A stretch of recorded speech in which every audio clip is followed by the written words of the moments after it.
Now, what I tell y'all about these Instagram beefs? What did I tell y'all about these Instagram beefs, y'all? They don't pay, okay? So you're all getting on the internet for free, okay? Especially if you work on a reality TV show. You know, I can understand when you got to tweet about the episode or something like that, because you know it may be in your job description and whatnot, but the all getting back and forth, we're not being paid for that. Save it for the reunion. That's when you are paid to argue. But nonetheless, we got some arguing going on down to the internet streets yesterday before the episode even started. And of course, I was in New York trying to live my best life when all this stuff was going down. So we're going to talk about it today. So if you didn't happen to catch this, you guys will know that Miss Mia Thornton was responding to something. I guess somebody called maybe Robin Dixon nasty. I saw it yesterday and I could go back, but I don't feel like flip-flopping back and forth. So we're going to go to the Bravo Shade Room, where thankfully they have gotten it all down together and we can just look at this. So y'all make sure y'all go over there and give them a follow, a shout, a like, and a comment. But anyway, so she's basically saying, you know, Robin Dixon is not nasty. She's real. Now, the Candiace, on the other hand, I'm good. Hashtag, is Chris getting paid? Nah. Miss Dorothy confirmed. Hashtag unemployment.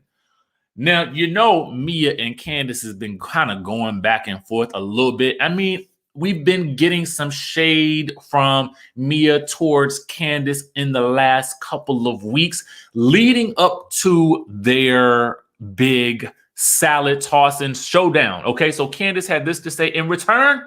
Now, I have specifically made it a point to ignore your handsome behind all season. Let me tell y'all something. That Candiace is, I mean, sometimes, listen, handsome. She says, you claim I'm irrelevant, but can't seem to keep my name out of your mouth. Don't pull that victim bully bull when I light your butt up again. Do keep my husband's name out of your mouth, though. So then, we got a comment that said this from Mia. It was out of the blue. She said, you'd be mad if you found out your husband was tossing my salad in the kitchen. Hashtag sous chef. What?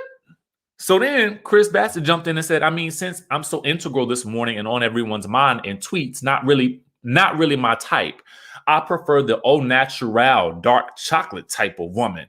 Come on now, Chris, stepping on in with the wife, defending her. And then the next thing you see is a comment from Mia that says, oh, Chris, sorry, babe. I was referring to a situation of a guy I met at Myron Mixon's Pitmaster Barbecue back in the day. Not you, boo, I don't think. Now say what? I am confusion. I'm confusion right now. Is you talking about Chris or not? And if you are, you can't be backpedaling. So then we get Mia post a screenshot or a video of her and Mr. G saying, I'm so handsome. Just saying, go Panthers. Clearly they were at the Panthers game. Listen, the madness is going down in the tweets, okay? It's going down in the tweets where ain't nobody being paid, okay? Nobody being paid. My advice to y'all, listen. Number one, you know, my thing is this, as Wendy said, leave the husbands alone, leave them alone, okay? Because, you know, sometimes they got to come back with a little classy clapback, and it was classy, okay? That's what I got to say about that situation. But again, ain't nobody being paid for none of this, so why are we wasting our time, okay?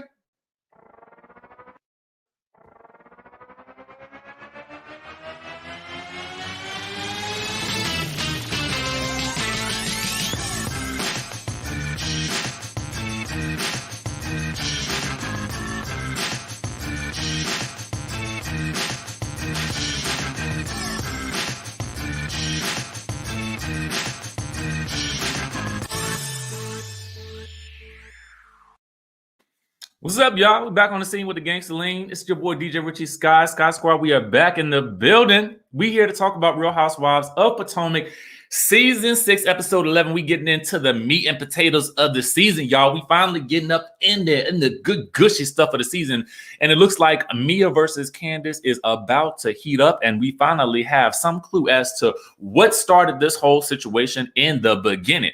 But I want to know, okay, who fault is it that Chris Bassett is on the menu today.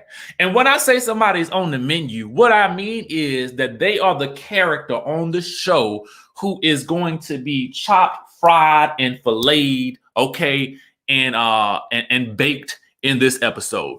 We talked about it when Kimmy was on the menu last week from Love and Marriage Huntsville, but this week it is Chris Bassett who is on the menu this week, okay? And he a chef. Okay, he a chef, and he didn't even know he was on the menu.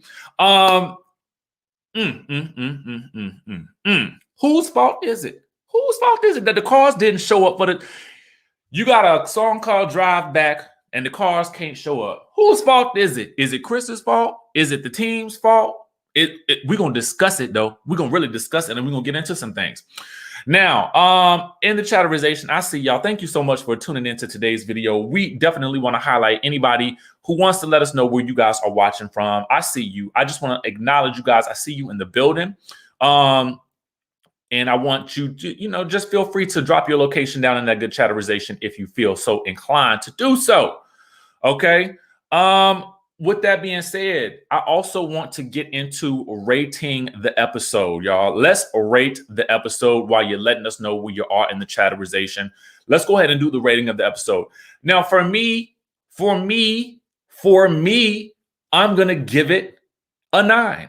Let me tell you why I'm going to give it a 9. And I literally just watched the episode, y'all. I'm literally just watching the episode. I'm going to give it a 9 because the episode, this was titled No Business Like Shade Business, y'all. So for me, what I thought was interesting was that each one of the ladies, for the most part, okay, Candiace, Mia, Ashley, Robin, Karen, and Wendy, okay, they were all working with their businesses. So the whole episode, so much of it was tied to the theme of business and marriage, which I loved, whether it was just business or the business of marriage, and then mixing business with marriage. To me, these are my favorite themes. These are my favorite things. And I tell you all the time that I don't always need an episode where it is everybody hollering and doing this, that, and the third, because I want to look a little bit deeper into the cast, what's going on. And I'm specifically interested in business. So we're going to get into all of that in just one second. Let's go ahead and start the episode off with Miss Dorothy has come to town to visit Candiace to support her for her music video. And Miss Dorothy is doing exactly what any mama would do, any Southern mama would do. She can come in and she's gonna try to tell you how to, how to do things better, how to fluff these pillows better, how to get the house looking better. She gonna do a little bit of judging. She ain't like that little college furniture or whatever, however she called it. But that's what mamas do sometimes. That's what mamas do. Ain't nothing wrong with it because they want you to sometimes live like they live. You know what I'm saying? And they feel like their advice is going to be the best. So you just got to respect it and kind of keep it moving, which Candiace pretty much does. Thank you for the super chat, Miss Rosalind. I appreciate you. Hey, Brooklyn, you in the house. I see you. Yeah, Hurricane Dorothy came on through, all right? She came on through like Miss Wanda in a very different way, though. Giselle is taking her daughters driving. She asked, now that you got this car, will you be driving to some boy's house? And I like that Grace says, no, he gonna be driving to me. That's right, Grace. You gotta let these little boys work for it. You know what I'm saying? That's a great little lesson. I felt like she definitely said something I felt like that was pretty keen, and hopefully it was a lesson that she got handed down from her mama. Okay. It is quite hilarious watching Grace try to drive and then almost run over the cameraman. And I understand now why it may have taken her a little bit to get her learner's permit. But the issue that I have in this situation is something that Giselle says that I thought was very interesting. She said that teaching the girls how to drive all falls on her. And in my mind, I was thinking to myself, because she was saying that Jamal doesn't just live down the street. He lives in Atlanta. So everything that they're learning, these day-to-day life lessons, they're having to get from their mother. And I just think that as a man, and I understand he lives in a different place, and I understand that he's got a lot of other things and obligations going on, but I do think that there should be some special effort made to come in and really sit with these young ladies and really help them do the things that need to be done, because it all should not just fall on her. And I'm sure that there are some things that he's doing that we don't see. I'm quite sure. But those types of lessons, I do feel like, because she said it all falls on her. So for me, it's like, I don't like that, because I do feel like as the man, he should be coming back in, helping out the family and helping them girls learn how to drive. Okay. Now, I don't know about however many other kids he got out there, but I definitely know that you got to prioritize kids. And this is why I'm always real nervous about when I hear that a guy has a whole lot of, babies by different, women or whatever. Not because I feel like people should not be having these babies.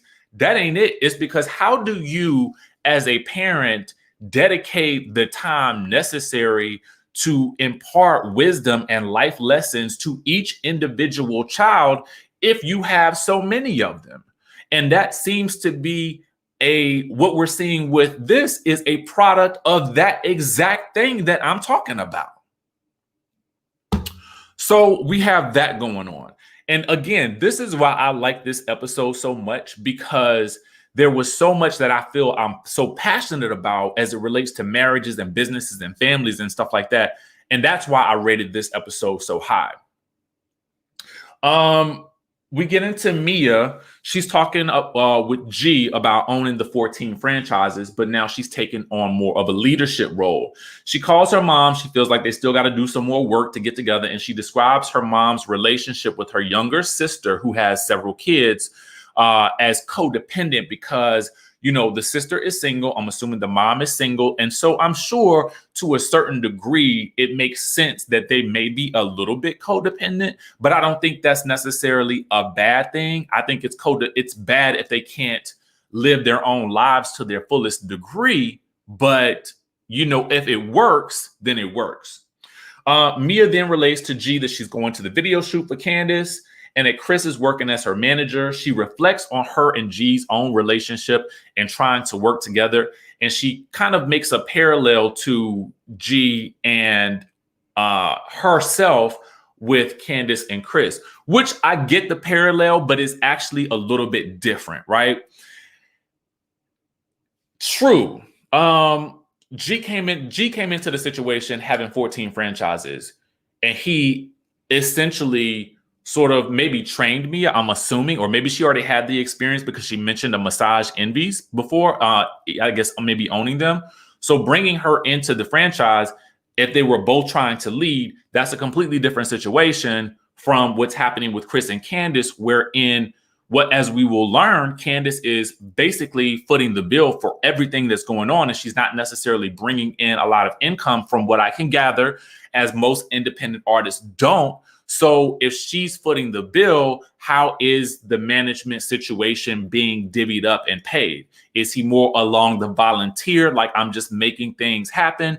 That's what we're going to get into a little bit later. But they're two different situations, but I understand what Mia's saying. The overall outcome could be that this situation could definitely affect the marriage in a negative way should things not go well or according to plan, as we see that they're not in this episode.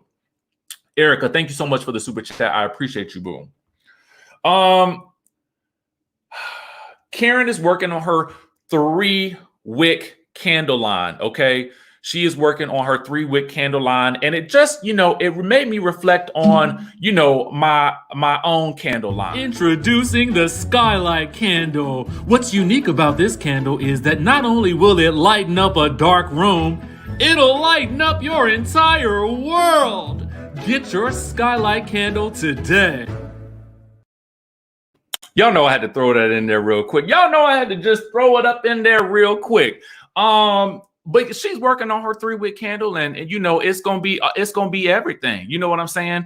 And she's gone through her discovery phase and her product development, And she's got a team that is helping her out in the form of Robin, the PR person, who obviously has some type of connections to make sure that this thing goes off without a hitch. Okay. So Karen got everything in the infrastructure set up in place for success. Meanwhile, we get to Wendy's house and she just finished her apparently she finished her business plan or whatever. So she's able to now sit down in front of Eddie and really go over the details about the business plan. But Eddie has questions. Okay. Eddie wants to know, well, what you selling these candles for? How much are the candles? Okay. And she says that she's thinking of putting 50,000 in for the production, I'm assuming. Now, I'm not going to say I'm not a business expert. I'm not going to say I am a business expert. But what I will say is, starting my own line of supplement products, I definitely have a better understanding of what it takes to start a business venture like this and the things that you should be doing. And I don't know, $50,000, in my mind, I was thinking, what kind of candles are you making? I mean, that it is going to take $50,000 for you to get these things in development. Now, I know you can set up your Shopify account today and you can make some candles and you can have them things done, unless you're going to go to now, I don't know if Robin doing this, but I definitely know that you could just send the old email over to the Alibaba.com and find somebody that can make you these candles, slap your name on there, and then get this thing popping for definitely less than $50,000. And so then the producers ask, well, how much have you invested? And she's like, I don't know. I ain't looked at the receipts yet. Let me tell you something. When you go into a situation like this, you know how much you invested. Now, I will give you this, a $5,000 to $10,000 investment for something like this. Now, that's probably a lot more reasonable than to me than $50,000, because unless you having these designed, what does the candle do? In my mind, I'm telling you, the candle it flies. It must fly. It must fly. But she don't know yet. I want the best for Wendy in this situation. I know she can pull this thing off. It is not as difficult as I think that she is making it seem. She just needs to sit down and really sit with somebody like a business professional who understands this. And girl, call your local SBA or something like that. What they call it? The Chamber of Commerce. That's it. Call the Chamber of Commerce. Find somebody. Heck, everybody online selling something now. You look on Instagram and everybody got a course or something like that to help you sell whatever you want to sell in your life. Okay. So you could just hop on Instagram, find somebody to sell you a course for $97, and you go ahead and buy that thing, okay? Because that's the kind of economy we live in right now. So that's that. Anyway, speaking of...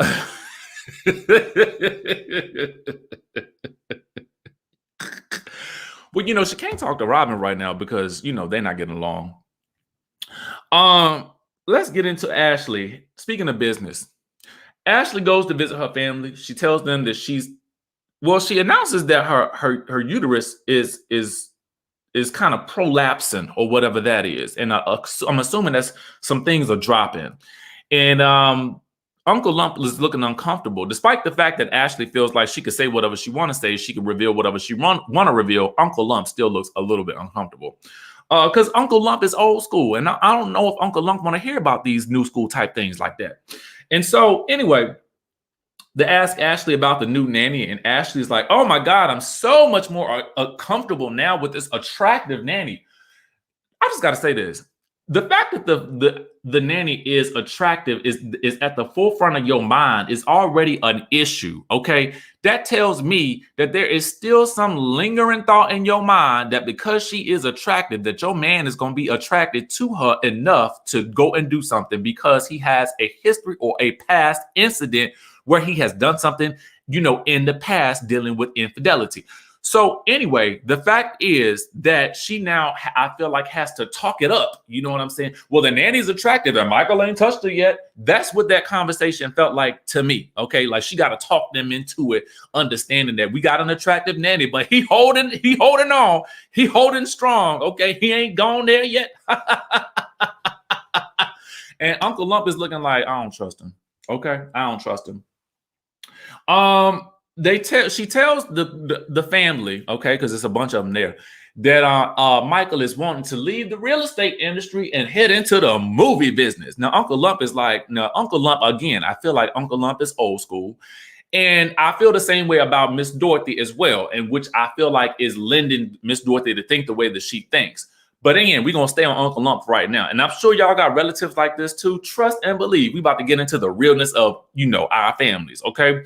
So Uncle Lump is like, Now, in my time, when I'm trying to build a business, I'm just trying to, provide for my family. So I got to make sure my family's good and the business I got is intact first.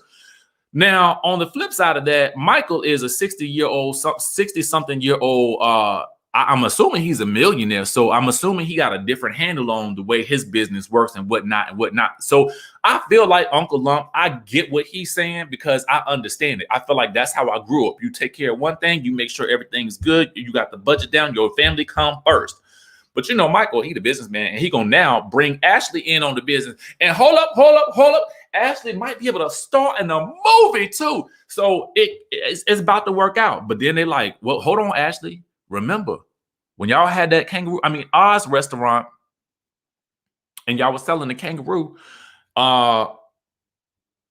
you remember how that worked out? And so then we get a flashback. Of Ashley and Michael all getting outside beside that car where we couldn't see Michael, and all we could see was Ashley going off on him like that. And so Ashley's like, oh, no. I have learned from the lunchbox. And we are not going to go down that path anything more. Okay. Now, this is a good point. Melissa, as soon as they started talking about that movie business, the first thing that I thought of was that good Sonia Morgan. And Sonia Morgan has been trying. It took her years to get out of debt. And I understand that was a bad movie deal and the situation went wrong for a whole lot of other reasons. But every time somebody talks about going into the movie industry on a reality TV show, I just think about the Sonia Morgan letters. Okay. That's what I think about. Meanwhile, Robin and Juan, speaking of more business, okay? Robin and Juan are at the Roll-Up, which is a warehouse in space. And I was thinking to myself, this space is really nice. I had never heard, chime down in the chatterization if you had ever heard of Roll-Up, because I never heard of it. But I was like, oh, this is smart. Yes, Robin, you are going in for the win, okay? So she's tackling the list that her life coach had given her, and she is trying to get a warehousing space for her hats. Now, she says she had been working out of her mom's office or something like that, but she wants to, have her own space, which I think that she should. Now, she said that she has sold about 15,000 hats to date, and that she's grossed about 60,000. She can gross about 60,000 when she sells out of her hats, which she says could be in about a week. Now, I had to write these numbers down. Now, I know some of y'all might have been asleep. Okay. I know some of y'all might have been asleep, but this is very interesting when you think about it in concert with the knowledge that now we know that she has TJ Maxx and Macy's and HSN calling her. We got to break this thing down. Okay. So anyway, let's get into it. Now the warehouse ranges from like $1,700 to $2,000 per month, which in my mind is a steal if you are investing in your business. I mean, you need a place for your business to exist. So $1,700 when you can make $60,000 for a drop, that's good. Unless your drops only happen once or twice a year.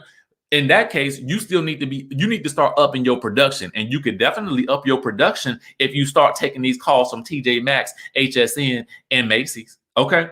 So for me, she's kind of like, oh gosh, it's something to really think about because that's a lot of money, and we building this new house. Okay. Now for the house, we find out that they are $100,000 over budget. Now, I ain't never bought a house before. I'm completely transparent about that. So I don't really have a lot to say about that aspect of it. But I'm about to start that process. So my thought is this. I want more of this storyline. I want more of this storyline to see them building their house. You know what I'm saying? Because we definitely got a whole lot of Giselle building that house over there and where she live at and over there. Okay. I want to see them build this house because it actually looks really nice. We get a little bit of a glimpse of the inside of it. Anyway, let's get into what the meat and potatoes of this scene was really about. She decides to tell Juan, okay, she's like, listen, because Juan advises her, just go for this warehouse in space, because if you're thinking about building a business, you got to go big or go home. And so she then says, because this is her opportunity to confront him about the way that he's been coaching her in the past, and his whole idea of coaching being, well, it's not attractive or it's a turnoff that you are lazy. Okay. And so then he says, she does a good job of describing that his approach should be softer.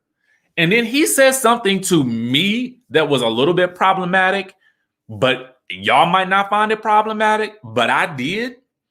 He says, well, you should have had a baby girl.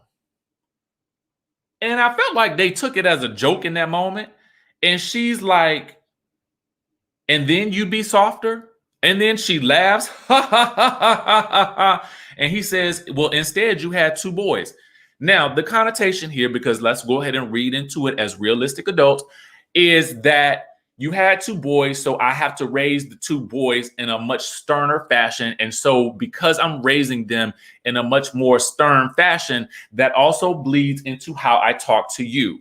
However, 2 things that I feel like I need to point out. I don't feel like you should ever say to a woman or make her feel bad that she didn't give you a boy. I mean, that she didn't give you a girl. That's not like it's anything that she can control. You want to talk to somebody about that, you better talk to God. Second thing is this. You cannot talk to your wife the same way that you talk to your kids, okay? And you can't talk to your kids the same way that you talk to the players on the court that you're coaching, because they are 3 different entities. So he has got to learn some techniques to better balance how he approaches each of these situations. You can't talk to everybody the same way. And I'm like, I don't understand why he don't, as a grown man, I don't know why he don't know that, but it's fine. Eric, we ain't perfect. You know what I'm saying? It's something that they can work on though. And he agrees that he can take a softer approach. They hug it out and they keep it moving. But that little moment right there, when he said, well, you should have had a baby girl, that just bothered me, because the way she kind of laughed and chuckled it off, like, girl, you should be a little bit offended by that. Like, I mean, it's those little things like that over time, over the years, if somebody says little things like that, that can really break a person down in a very subconscious way that they don't even realize that they're being broken down. And that's how it starts. So I think he needs to adjust how he jokes with his wife. That's just me. Okay?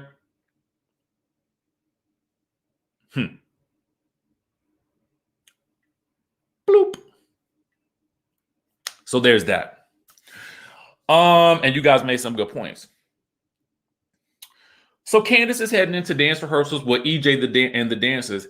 And was it just me, or did EJ have some of the best locks ever? I was like, I used to have locks back in the day, but they never looked like that. His look good. Anyway, she acknowledges that she does not have dance technique, but that's not really the thing that I want to talk about real quick. The revelation comes in where she says she's still unsigned, so she feels she needs to prove herself to a record label that she's a viable artist. She's footing the bill, and so far for this video alone, they've spent over $10,000 shooting the video. Now, just being a DJ in the past and having worked on music videos and stuff like that, I can definitely tell you that you can shoot a video for under $10,000 as an independent artist. If she has the money to throw into it, I say it's fine. But I just want to let it be known that you can definitely shoot a very high quality looking music video for under that amount. But again, she's got to pay dancers. She's paying all these extra people. And apparently, I don't know if she's paying for the cars or not. But if she was paying for them cars, she'd need to get her money back. Okay. But I do respect the independent artist hustle. So I'm not mad at her for taking this route, because she, to me, is taking her music career a lot more seriously than some of the other housewives that have come out with, music, in terms of like the Kim Zolciaks and stuff like that. Even the Melissa Gorgas, you know what I mean? Because I feel like for them, it was probably just something for them to do, but the music didn't really live in them. And so I'm always fascinated when people can, like, when they go the extra mile and they put out more and more music because I just think it says something about their drive to succeed and how serious they are with it. So I'm not mad at any of this. Thank you, JMW, for the super sticker. I appreciate that. So I appreciate the hustle behind this whole situation. She calls Chris to inquire about the 6 cars needed for the video because the video is called Drive Back. She needs some luxury cars at the end of the video because they will be the props at the end of the video that will make the magic happen. Okay. She's worried that if they don't have the cars, then it will give her mom more to talk about because it will seem as though Chris has failed in his occupation as a manager. Now, Chris is not going to be able to make it to the video shoot because he has cooking classes. And they have a tense moment about how they speak to each other and who's in charge, and that she should leave everything to him since he has it under control. Now, this is where we get into the part of the situation where we ask, whose fault is it? Okay. And I will give you my thoughts in just one second, but I want you guys to think about that as we continue to have this discussion. Whose fault is it that the cars did not come? Because on Watch What Happens Live, Candiace alerted the audience to this bit of info that the team that Chris was working with did not supply the cars, so it wasn't his fault. But on the episode, she kind of alludes to it being his responsibility. So we're going to touch on that in just one second. But I wanted to give you guys this opportunity to sort of think about who you guys feel like is in charge. A lot of you guys are feeling like Chris is in charge and he is the person at fault. And I do too, to be quite honest with you. You know, as a manager, and I was going to wait to discuss this, but as a manager, if you are saying to the artist to leave everything to me, I am going to then have to trust you to get everything done. And if you can't get it done, then you need to be responsible for finding other cars or other things that can fill in what's missing. Ultimately, even if it was the team that he hired or that he trusted, he is the sole. He has to take on that burden of it didn't work out. It's my fault, because that's what you have to do as a manager. Bottom line. You know, and I feel bad for him because obviously he is struggling in his role, because it seems as though he still wants to be able to be a provider, but also he's wanting to work with her and assist her in her career. But I would say that maybe he needs to focus on his own career first so that he can be the provider that I feel like he wants to be, and let her find somebody else to manage this whole situation with her music career, because ultimately, again, he will be responsible. And then now he has to leave his cooking classes to come over here and try to deal with this, but it was already dealt with. We got a super chat from Brazili who says, why does Candiace get mad when her mom is the main one stirring the pot from constantly claiming she pays for things to dragging Chris? It's Candiace's fault that she set that man up for failure. That's another interesting aspect of this situation, which is why you kind of go into who's at fault here for the whole mess of the situation, because it's not just the fact that the cars didn't come. It is also the fact that, again, Chris is on the menu on this episode to be baked, filleted, and fried by the rest of the ladies. Okay. And subsequently, the audience. Thank you for that super chat. We got another one from Alicia who says, I was really proud of Candiace when she didn't start crying when the cars didn't show up. Real grown of her. I didn't even think about that. And that is a great step forward for her. And I do think that when you're on the shoot, and listen, a lot of us who are in the creative industry have to run it and gun it, and we have to do things on our own. And so when something goes wrong like that, you honestly just have to turn the page and adjust and keep it moving, because like she can't shoot the video all over again, because that's $10,000 that would be down the drain. So we got to make this thing happen in some way, shape, or form. Okay. So I appreciate that super chat as well. All right. So it's music video shoot day. Mia and Wendy arrive and they don't know where to go or what to do. Now, there should definitely be somebody on set that would be greeting the talent as they arrive, specifically if you know that you have, cast members on a show that are going to be showing up for filming for the show. You don't want them to be walking around looking like they have no idea or no clue what's going on.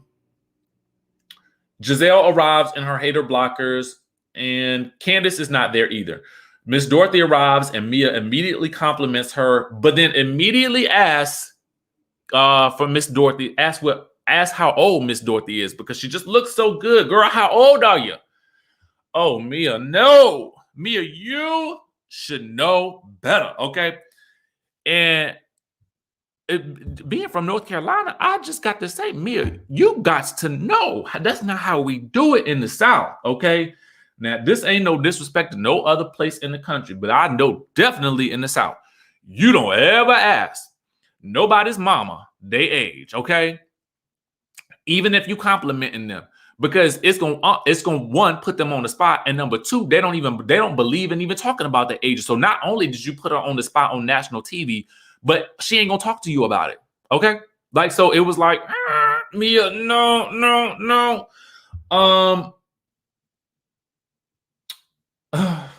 It was a no. Candiace finally arrives, and they're still waiting on the cars, and the sun is beginning to set. And this is why Candiace feels like she needs Chris there. She was told she was having luxury cars for the drive back video, and there is no luxury. So Karen and Escala then arrive. Mia asks if Miss Dorothy, if Chris is coming. She says, I don't know. And she says she doesn't think that, he should try to be the manager. And then Mia says, well, I tried it and it didn't work out.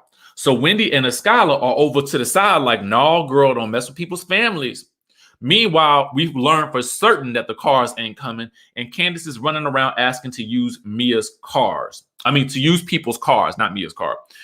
Mia then pulls Dorothy over to the side and asks, is Chris getting paid as the manager? Dorothy says this, not officially, I don't think. Okay? And I was like, oh, Mia, no. But Mia was simply asking something that everybody else seemed to want to know, as we will learn, because this is my favorite moment of the night. And if you blinked, you missed it, but I rewound this scene right here about 11 times. Okay, I can't tell you how many times I rewound it. It was my favorite moment of the night, and it involved Giselle. Escala and Wendy run over to Giselle and Robin, and Escala lets Giselle know what happens. Escala says, your girl, Messy Mia, is over there asking if Chris is getting paid. And Giselle, without breaking a sweat, says, well, is he? And Escala says, girl, that's none of your business. And Giselle is like, well, I'd like to know. And then Escala is like, well, I don't. And Giselle says, well, if he is, he ain't getting paid today. Dr. Pay today because he ain't here. And neither are those cars, okay? Neither are those cars. Let me tell y'all something. The casualness with which Giselle was like, well, girl, I want to know. Is he getting paid or not? I mean, I'd like to know.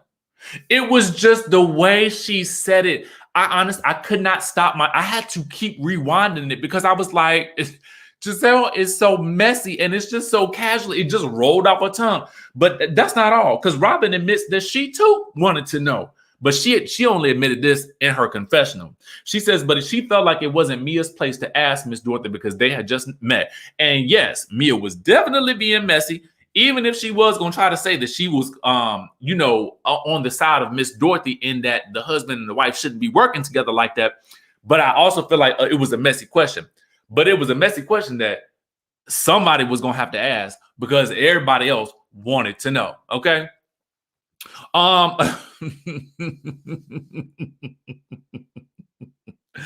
Brizzly says casually cruel. Yeah, it was. Escala did look, my God, I was like, I mean, she kind of stole the show. I mean, her look was so stunning to me. So yeah, it was like Giselle, I mean, her messiness was, again, it was just so casual that it was crazy to watch. Anyway, now Giselle ain't the only one that stirred the pot, okay? Because she got a little bit more work to do, but so does Robin, and we're gonna get to that in a second. Wendy then goes over to Candiace and relays that Mia is asking Miss Dorothy if Chris is getting paid. Robin overhears this and is like, really, Wendy? Now, the thing I don't like, I admire Candiace's hustle, but this is something that I don't like. She asks if she can use well, no, the producer or somebody asked if they can use Karen's car for the video. And Karen is like, well, anything for Candiace. Now, I feel in my spirit as though Karen has been genuinely trying to rebuild her relationship with Candiace.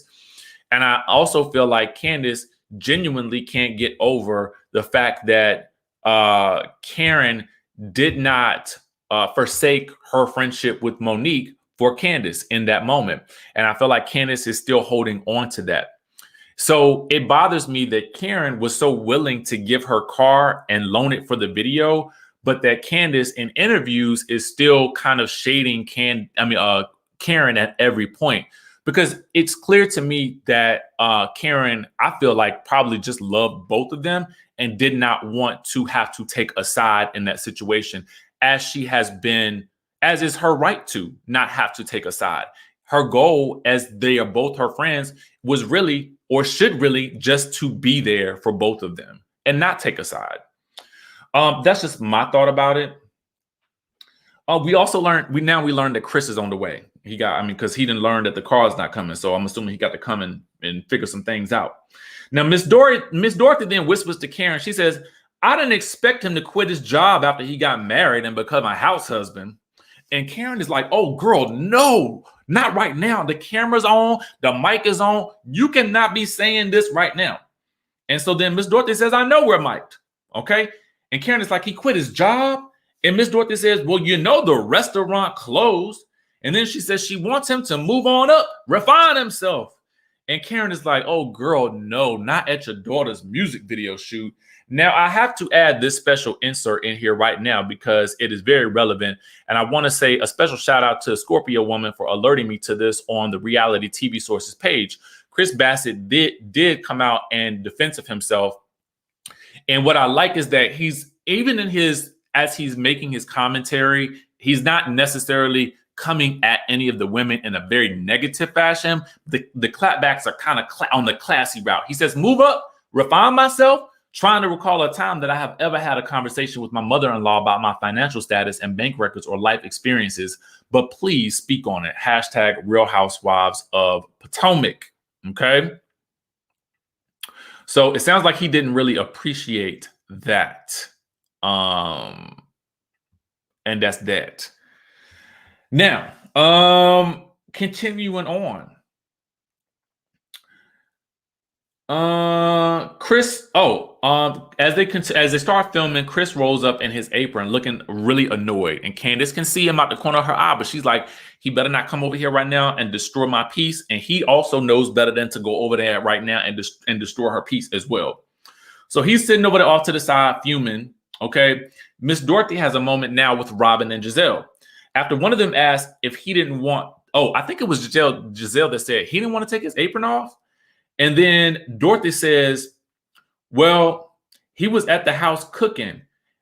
Is he supposed to make money? He's supposed to make money from that. And then Robin says, do you think he's getting comfortable? Miss Dorothy says, heck yeah. He's doing some side gig, unemployment. I don't know. So Robin says, girl, that big old house. And Miss Dorothy says, didn't think about that. So then we get Robin in the confessional chatterization. And she says, is Dottie saying that they aren't paying for the house? Is Dottie still paying the mortgage? And I was like, Robin, asking all the questions today. We got a super chat that says, from the Naush experience, who says, why are they so pressed about if Chris is getting paid or not? Just show up for your girl, do what's needed and leave. Candiace's mom was out of freaking line, bro. All up in the video with that moo on, LOL. But at the same time, I love it. You just basically described how we all feel, but we love it. Okay, we love it. We love it. We love it. Now, listen, y'all don't understand. When I'm taking my notes, I be pausing and writing down what they say because I got to process it with y'all. Did that person really just say that? Yes, they did. Okay. So anyway, Robin is asking the questions about who paying the mortgage. So Chris then joins the ladies, but Giselle is hungry and she's mad that Chris couldn't even be bothered as the chef to bring some food. Okay. What can he do right? That's basically what she was saying right there. Anyway, the video commences well and things end on a good note. I mean, they pull it all off. They use some extra cars, and Chris finally approaches Candiace and they hug. Giselle then takes that moment to stir the pot even further with Miss Dorothy. So I kind of feel like they kind of riling Miss Dorothy up a little bit to a certain degree. I feel like they riled her up. Now, she already was riled up herself, but I felt like they riled her up even more. Okay. Giselle says that she let Candiace know that Chris is riding on her, that she thinks that Chris is riding on her coattails. And then Candiace in her confessional does acknowledge that Chris did kind of mess up. Miss Dorothy comes over to Chris and Candiace and basically lets it be known that things got messed up. But Candiace, because she's got her mama's genes, persevered, okay, despite Chris's mess ups. That's what I pulled from that situation.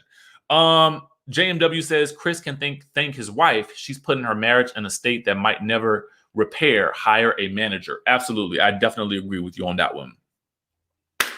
Now let's talk about it. Okay. Let's talk about it all real quick.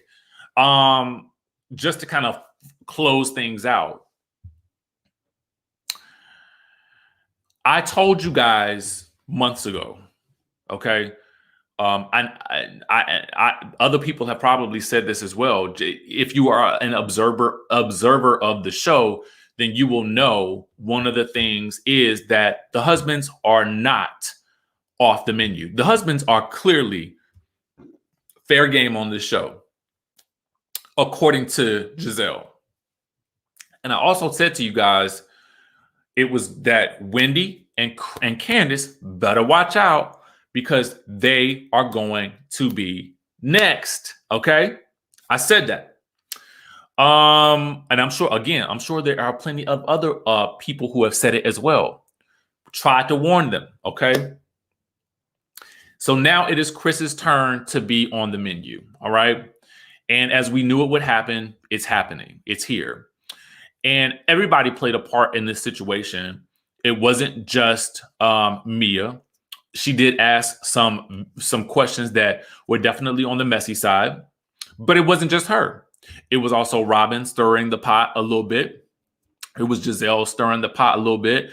Miss Dorothy was stirring her own pot just a little bit. So everybody was involved, you know. Even Karen, even though she was trying not to be a part of the conversation, you know, she had a couple of questions, a follow-up question or two as well. So everybody had a role to play, with probably the exception of maybe Escala and Wendy, because they were kind of like trying to not be a part of the conversation. And Wendy was definitely letting Candiace know what was going on. But at the end of the day, and again, Wendy was really not going to be a part of that conversation because she herself feels like she has had people now questioning her marriage as well. So she definitely is not going to be part of any conversations like that, especially at this point in time. And I do feel like Wendy did a better job of having Candiace's back than Candiace did of having Wendy's back, while everybody was kind of on Wendy about how she was dressing and this whole situation with her husband. So I want to point that out too as well. Wendy definitely was the ride or die friend in this situation. And so was Escala. You would think that Escala had been introduced by Candiace and not Robin. Especially because in the next scene, or by Wendy, you would think that Escala might have been introduced by Wendy because she's always with Wendy. Even next week in the scene, we see Wendy and Escala with Karen when they get the invitation, or when they're looking at the invitation for the event at Hotel Giselle. We got a super chat from Miss Austin who says, Andy told Candiace, bring the D to the reunion. Oh, I hope Candiace sees the green-eyed bandits for who they really are. She said Wendy felt immune.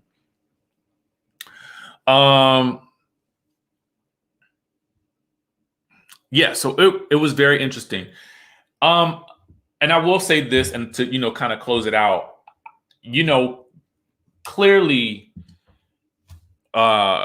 Miss Dorothy knows maybe a little bit, I don't want to say too much about the finances between her and Chris, which leads her to having an opinion about what he is doing or not doing. I also think that Miss Dorothy is probably is old school. You know what I'm saying? She is, you know, I think for a lot of people who grew up a generation ahead of us, and maybe even now, that, you know, the man is supposed to be the provider, or that he should be providing as equally as maybe the wife, okay? Or the partner, I guess I should say, in general, because I don't want to exclude nobody. So I do believe that marriages and relationships tend to work best when each partner kind of comes into a situation with their own, and then they build together, right? I don't think that there's anything wrong with building together. I think that, marriage can definitely be one of the best business decisions outside of just the love and all of that stuff like that and growing a family, but it can also be a great business decision. But I think that you have to work smart. And I think that both parties have to be able to contribute equally. And if they can't contribute equally, in a way that's equitable for what it is that they do, right? Some person may have a job as one thing and another person may have a job as another, and there may be no way that the incomes can match. However, they can still make things equitable with how they discuss and how they maneuver their finances together. With that being said, sometimes it's not smart for the parents to know so much about how they divvy that up, which is why Miss Dorothy probably has so many opinions about it, because she knows so much, and it's not something that maybe she is accustomed to or would believe would be best for her daughter, as would a lot of our parents, right? So that's probably why she has so much to say. Now, I wish she wouldn't have had to. In real life, I would not want her mama to be running around having those conversations with her girlfriends. But on TV, it makes for great TV, and it kind of boils down to a big mess, right? So I just think that, moving forward, they may want to reconfigure this management husbander relationship and transition him out and transition in someone else who can help them, and allow Chris to focus on,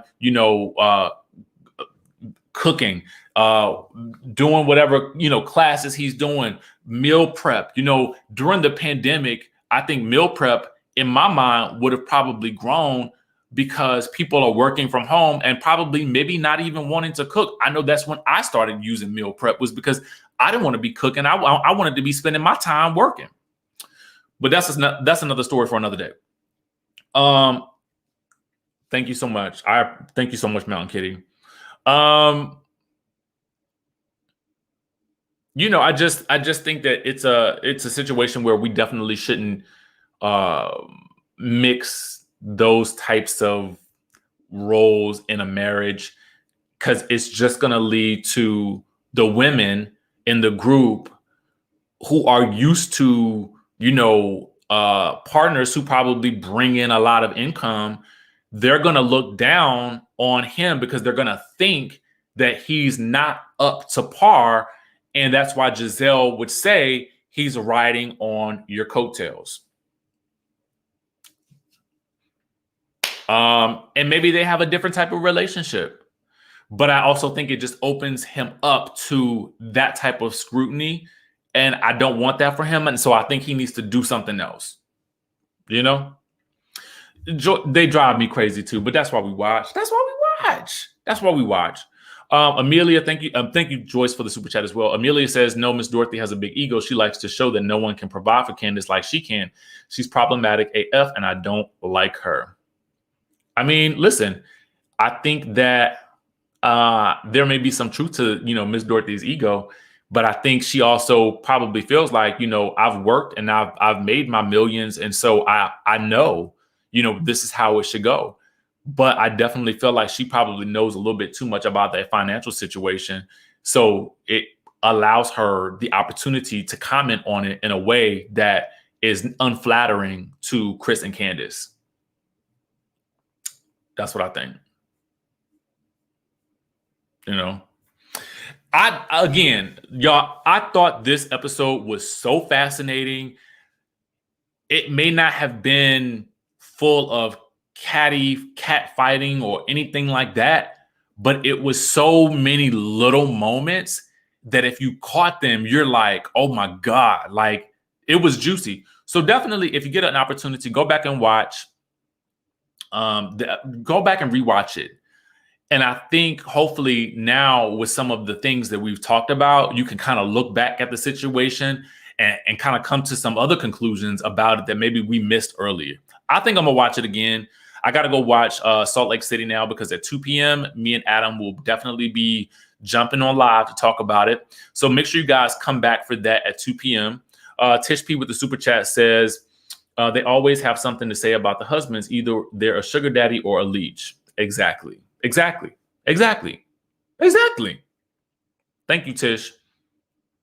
With that being said, I will see you guys at 2 p.m. today for our discussion on Real Housewives of Salt Lake City. I got to go watch it now, make my notes, but we'll be back at 2 p.m. with Up and Adam, and I will catch you guys in the next video.